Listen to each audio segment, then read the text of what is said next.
Bonsoir les amis, j'espère que vous allez bien. Je suis Pascal Tréfin-Guy Colbert, la Macunzang, et ce soir nous allons continuer notre investigation du conspirationnisme. Et surtout nous allons répondre à une question qu'ils se posent et à laquelle ils répondent mal.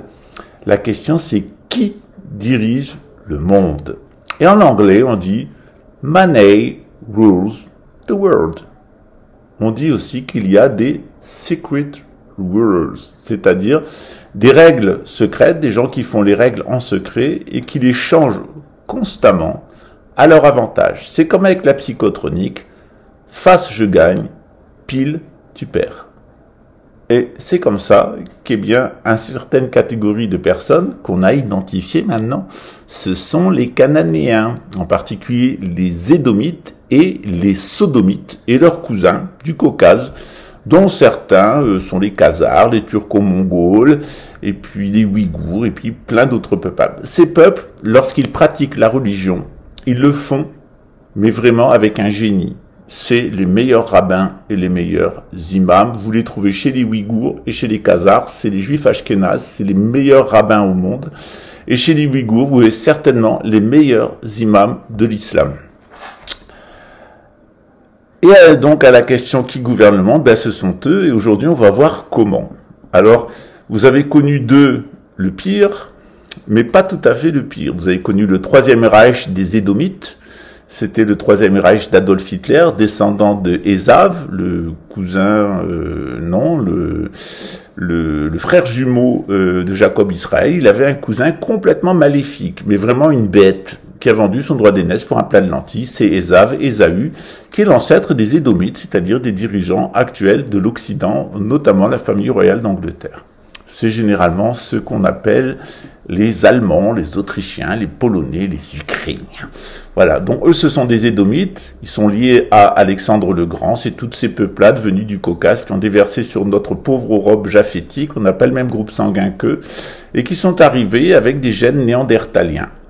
L'islam nous dit que tant qu'il y avait une chaîne qui barrait le Caucase, eh bien on a été protégé de ces gens-là. Puis la chaîne a fini par rompre, c'est la sourate 18 du Coran, et ils ont envahi le monde entier, et ils vont provoquer la destruction du monde, mais on en sera quand même sauvé, ultimement. Jésus dit, c'est la pire épreuve que va passer l'humanité. Oui, c'est vrai, on reproduit un peu ce qui s'est passé selon la gnose sur Mars, avec ces anges tombés du ciel, les messagers tombés du ciel, les anges déchus. Eh bien, ils vont nous faire passer un sale moment, ça s'appelle la gouvernance mondiale, ça va durer 42 mois, 3 ans et demi, et figurez-vous que à la fin, la nature aura le match retour, et que pour toutes les destructions environnementales qu'ils ont produites, ils seront exterminés jusqu'au dernier, même une pierre dira « il est caché là-bas ». Voilà. Ce soir, on va parler de ces gens-là, de comment ils fonctionnent. Vous avez connu l'Allemagne nazie, vous avez connu l'URSS, c'est eux. Napoléon, c'est eux aussi.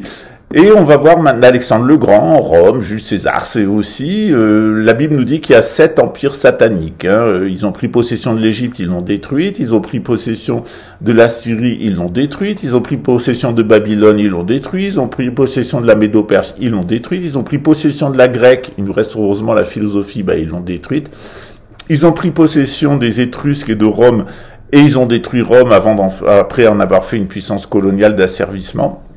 Et puis actuellement, c'est le 7e empire satanique, à travers d'abord l'empire anglo-saxon.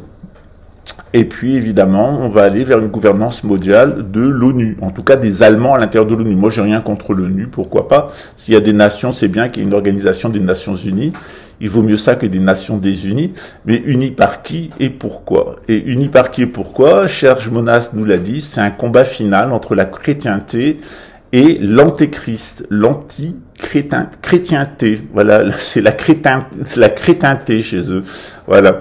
Donc, d'un côté, les chrétiens, les judéo-chrétiens et les musulmans, et de l'autre côté, les crétins, les anti-chrétiens ou anti-chrétiens.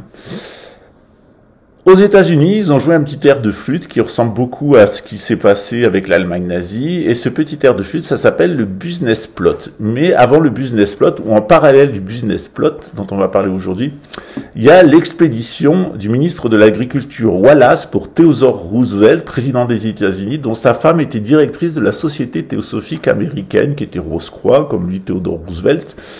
Vous comprenez pourquoi il a envoyé 2 bombes atomiques sur le Japon, c'était pour leur donner l'illumination, je suppose. Tout est inversé chez eux, donc ils ont illuminé les Japonais à coups de bombes atomiques, ou plutôt ils les ont allumés.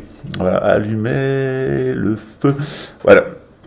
Donc on va parler aujourd'hui du business plot, on va parler de l'expédition du ministre de l'Agriculture Wallace qui a été à la recherche de Shangri-La chez les Tibétains. Les Tibétains, ça me touche de près. Hein, voilà.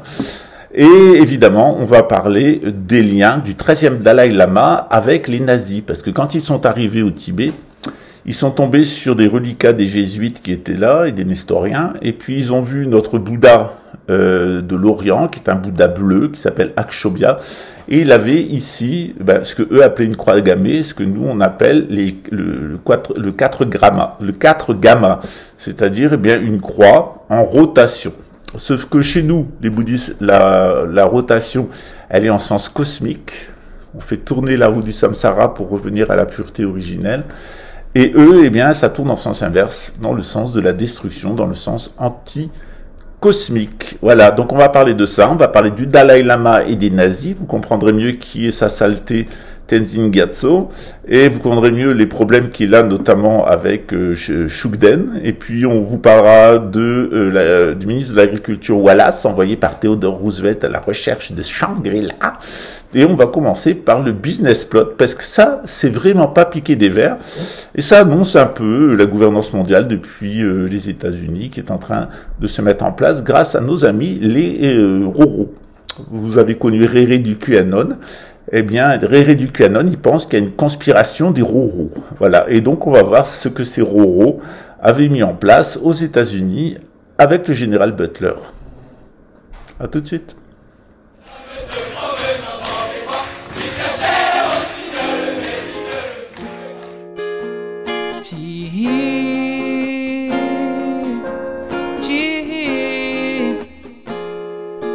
Força da natureza, olha quanta beleza que há em ti, que há em ti.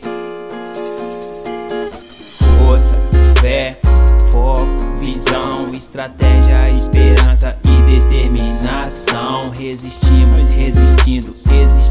Ó nós aqui, tipo até o Timuim, mas nós não vamos sucumbir. Não ao marco temporal, PL 490. Grana é bom e vocês gostam, mas natureza lamenta. Um direito, um de esquerda, deixa os passarinhos sem asa. Nós continuamos aqui, dentro da mata, dentro de casa. Vidas indígenas importam, meu levante é pela terra. Nós estamos na batalha, queremos vencer a guerra. No Ante, Apuangue, no Ante, força, Apuangue, esperança, Tiri,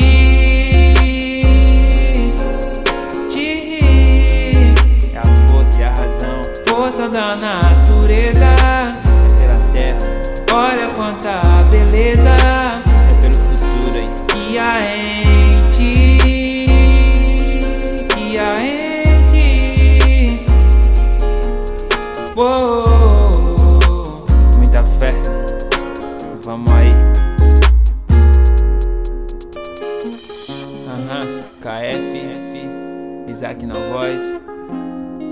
É desse jeito. Resistir para existir.